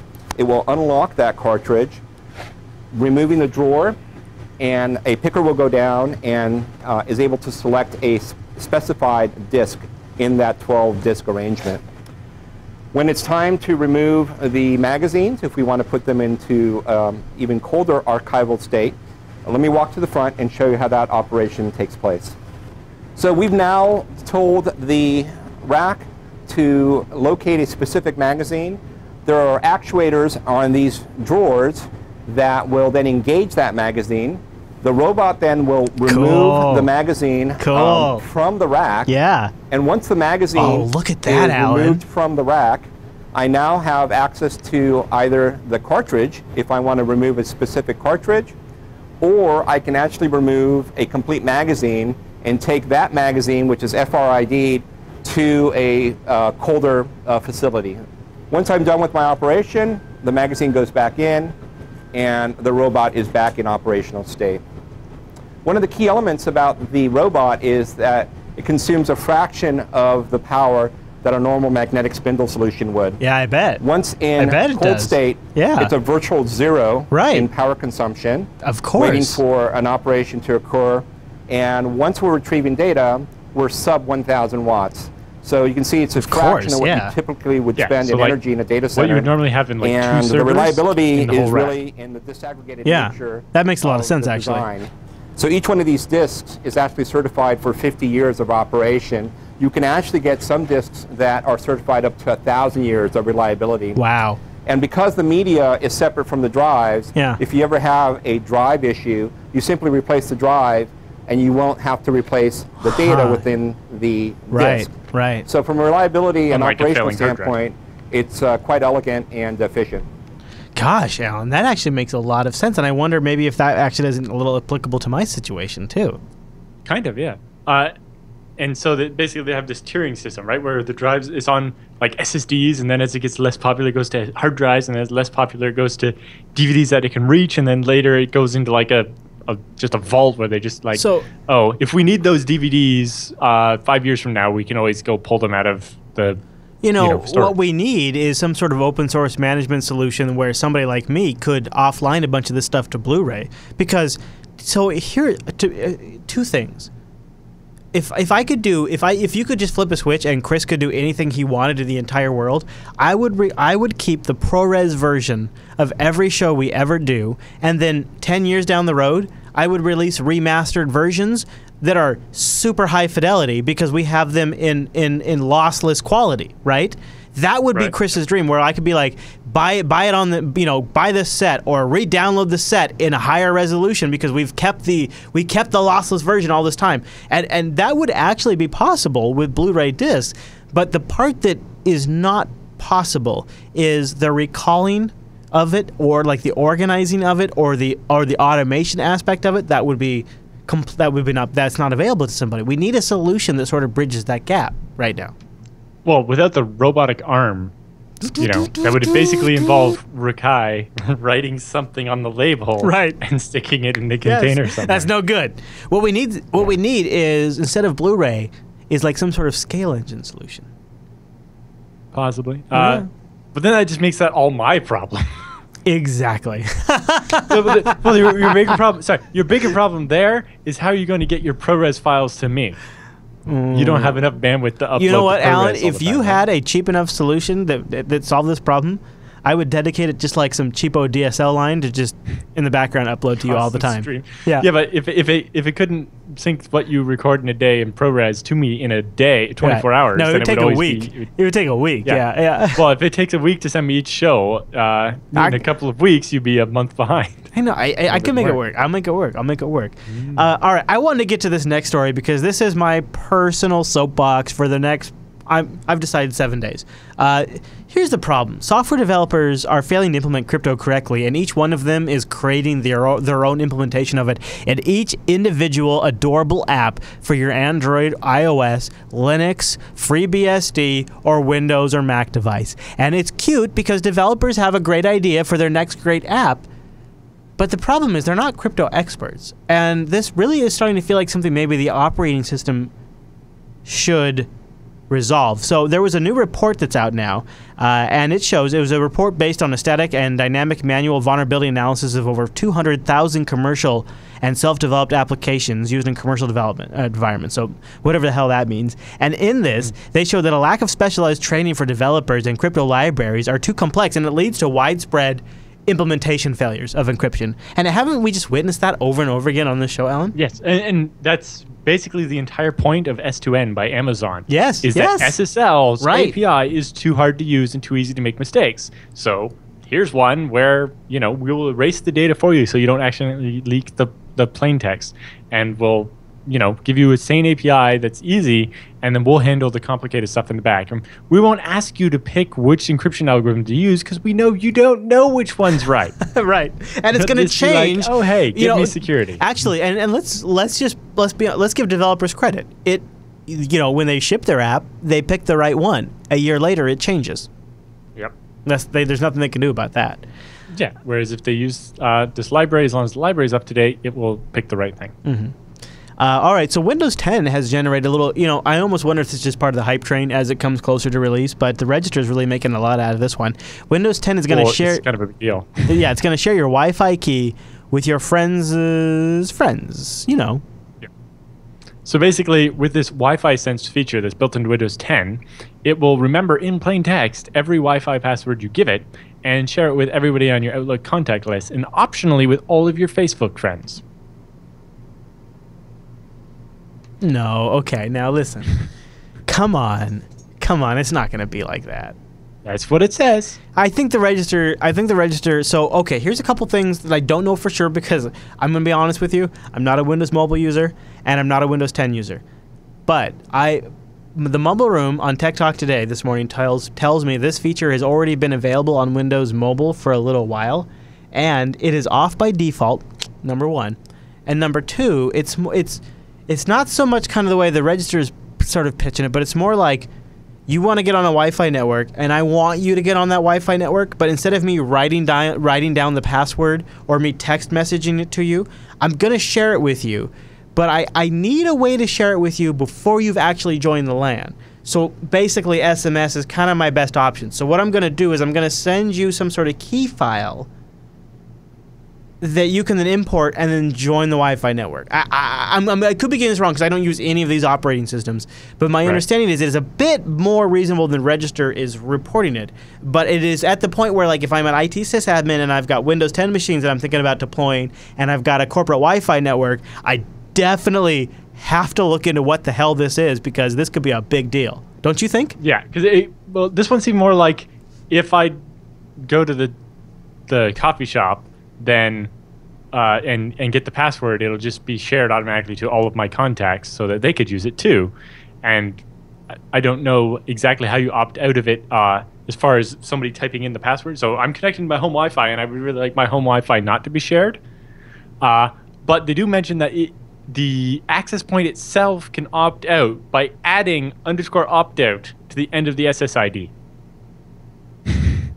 Which is going to lead to some pretty ugly SSID names. Yeah, no kidding. I don't like that at all. That's a mess. You know what else I don't like? Cisco is buying OpenDNS for $635 million. OpenDNS was my plan to manage my kids' porn usage in the future, and now I'm not so sure about that. Now, Cisco claims they're not going to really do anything to affect the OpenDNS service, but also, I don't know if you knew this is Cisco.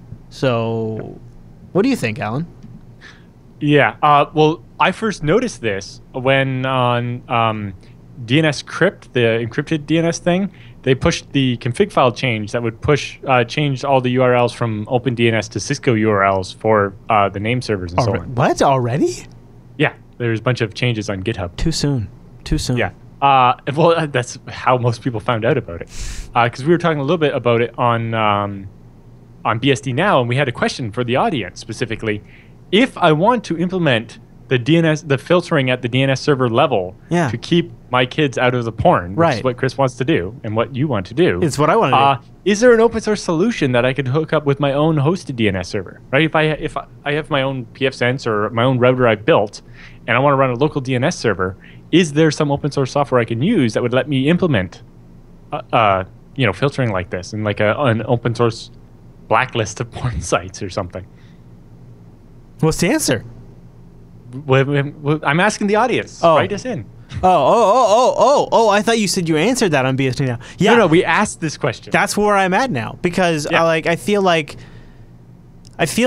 every other day, to be honest with you, I learn a lesson like, oh well, Chris, that's what you get for not rolling your own solution for this. You know what? You know what? Screw you, they shut it down. Screw you, they got hacked. That's what you get. You should have rolled your own solution. And now OpenDNS gets bought by Cisco. And meanwhile, Angela's asking me, is it okay to put our kids on the internet? I'm like, yeah, I got a plan, babe. And now my plan's like, well, Cisco's got a plan.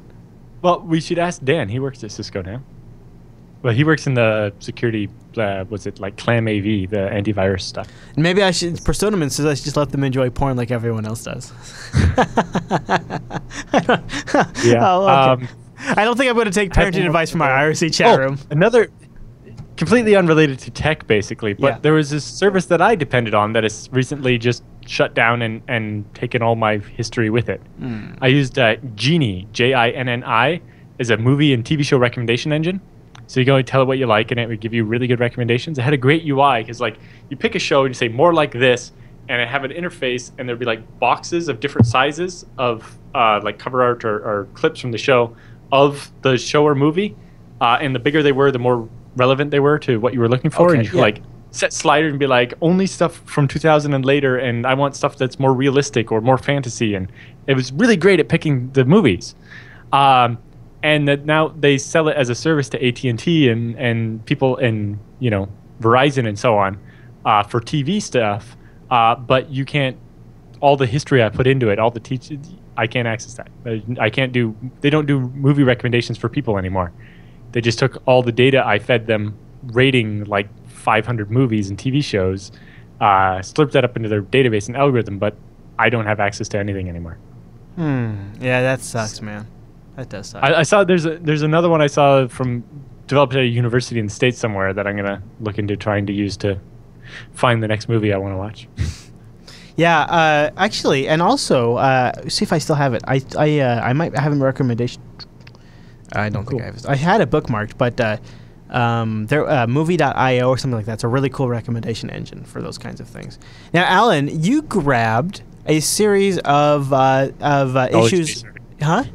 Knowledge-based articles, yeah. Yeah, related to the whole leap second stuff. So where do we start? Yeah, so F5 has these load balancers called Big IP. Yeah. They're big load balancers used by sites that have a lot of traffic, and they're kind of big. And so they, ahead of the leap second, and what's the date on that one? 20-something? This one was posted on the 6/19.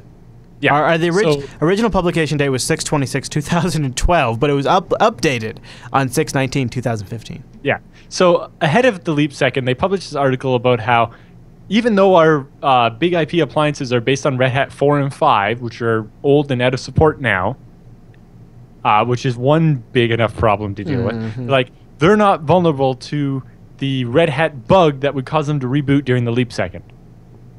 Why? I don't know. They just said, we're not vulnerable to that, don't worry. Have they customized it so much that... Something, who knows. Then there's a second knowledge base article. Oh. You got the second link? I'll pull it up. You go. Well, yeah, I got it. Go, I don't want to spoil it. I got it. The second knowledge base article is about how during the leap second, your server might reboot. I love this. I love this. The big IP system may reboot when configured to synchronize this clock with an NTP server.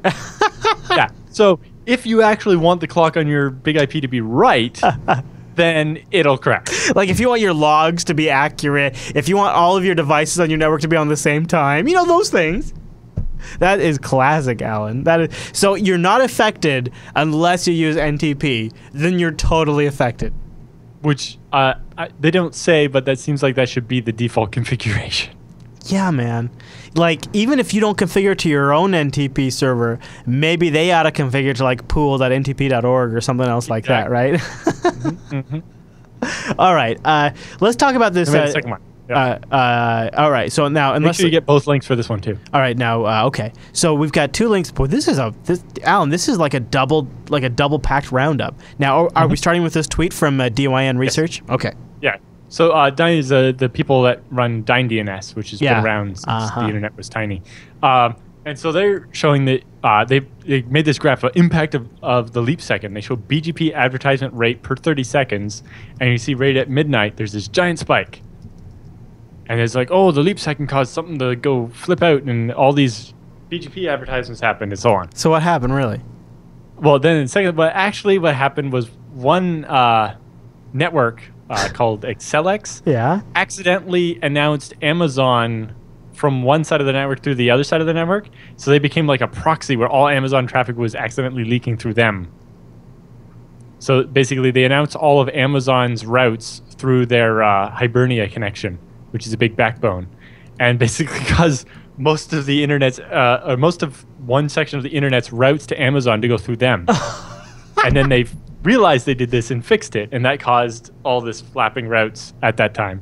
And it turns out it wasn't actually related to leap second at all.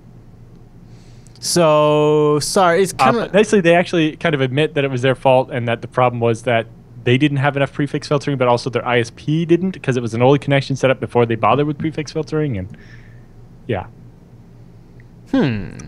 Anyway, interesting insight into how the internet works. Yeah.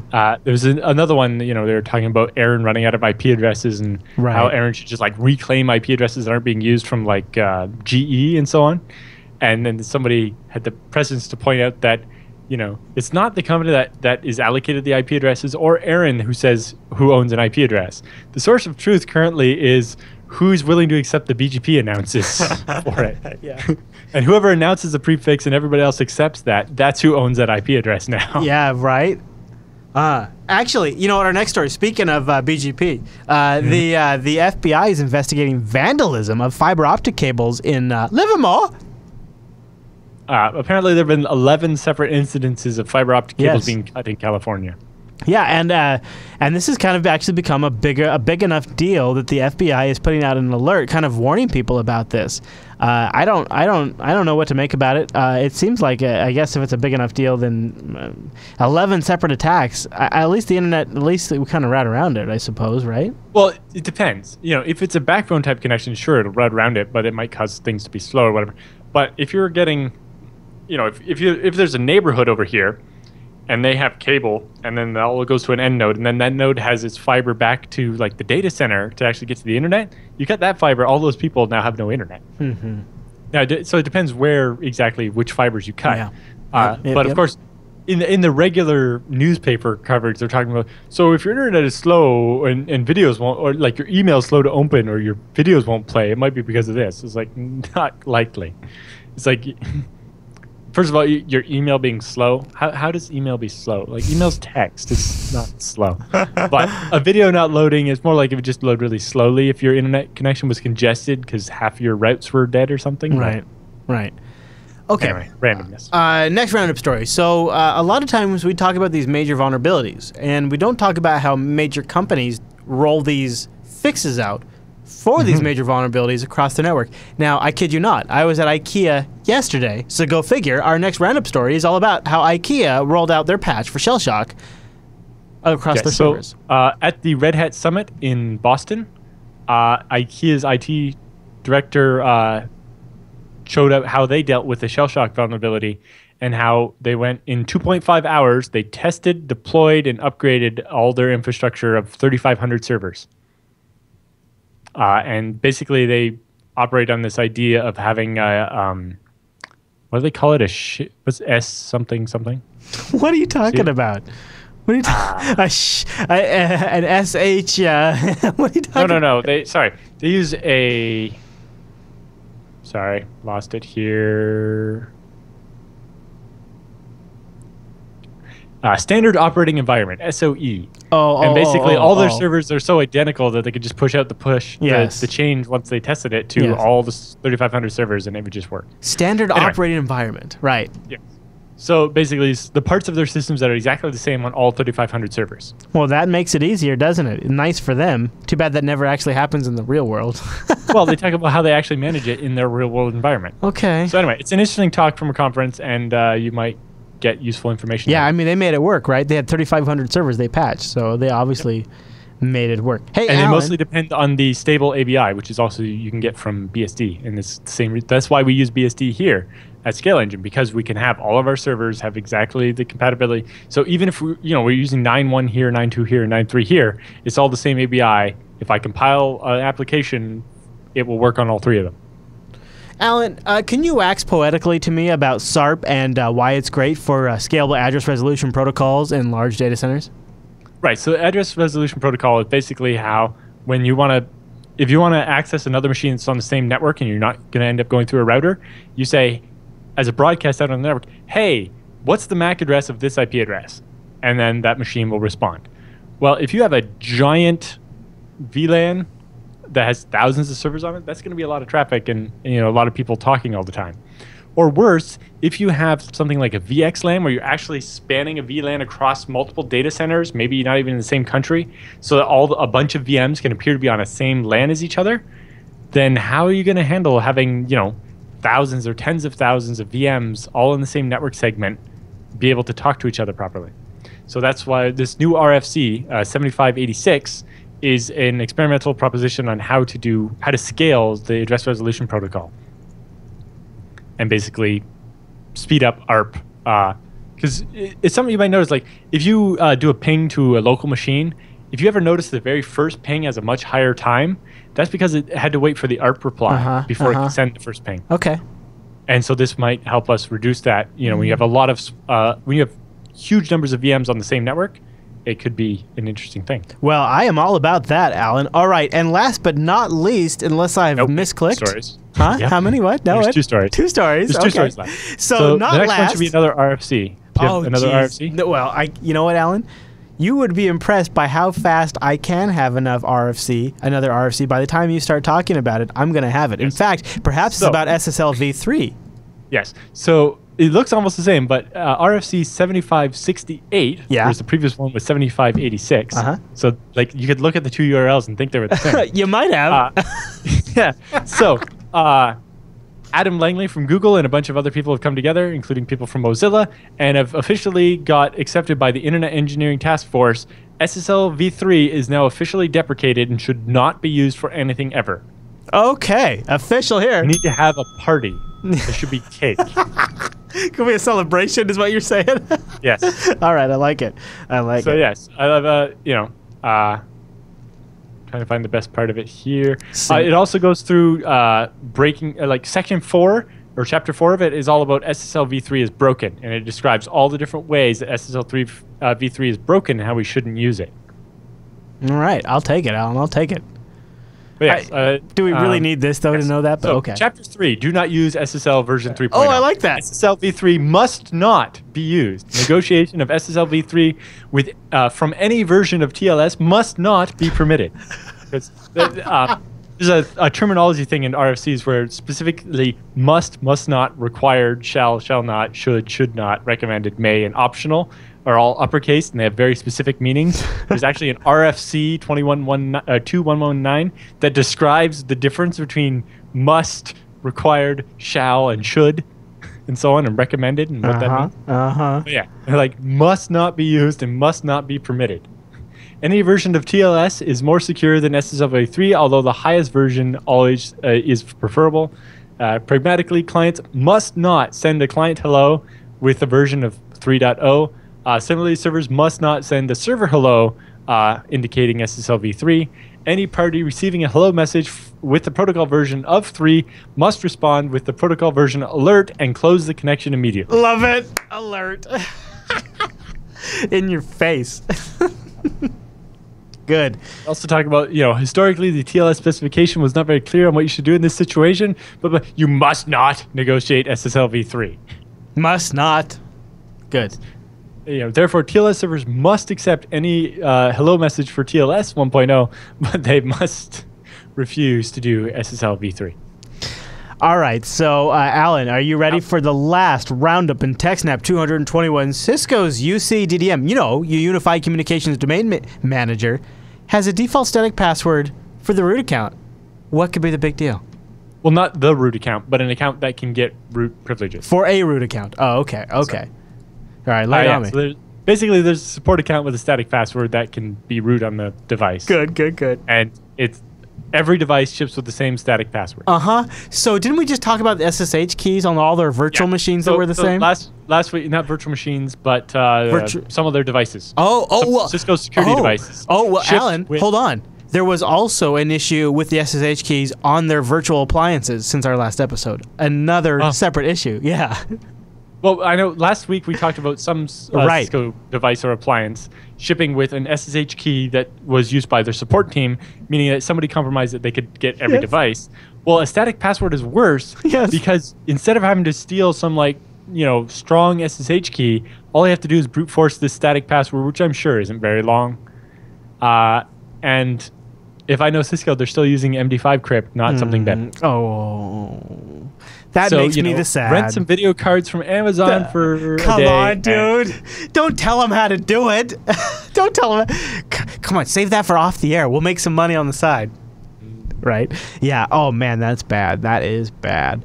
Oh, Cisco. It's been and a year ago, Cisco said the same. Wow, a year ago, the same UCDM product included a default private SSH key. So they had an SSH key problem a year ago, too. So they removed the SSH key and forgot about a static password. Don't forget that Cisco quality difference. Yeah. I'm just saying. I'm just putting that out there. All right. Well, Allan, is there anything else we want to cover on this week's episode of the TechSNAP program? Nope. No. All done. No, we're all done. Yep, all done. 2 hours. I think that's enough. We're good. All right. So we'd love to have you join us live and hang out in our chat room. Go over to jblive.tv on a Thursday. We start this show off at 1 p.m. Pacific, which, if I am correct, is 4 p.m. Eastern, 2100 UTC. Boom. Sorry, I was not paying attention. No, yeah, it's okay. You know what? After 221 weeks, why would you expect that? And then also go to JupiterBroadcasting.com. After 221 weeks, how do you not know what time it is in the Eastern time zone in UTC? Fair question. You know what's funny about that, too, is I hear these in reruns on the live stream in studio when I'm working here when we're not on air, and I hear you say that, and it still doesn't sink in.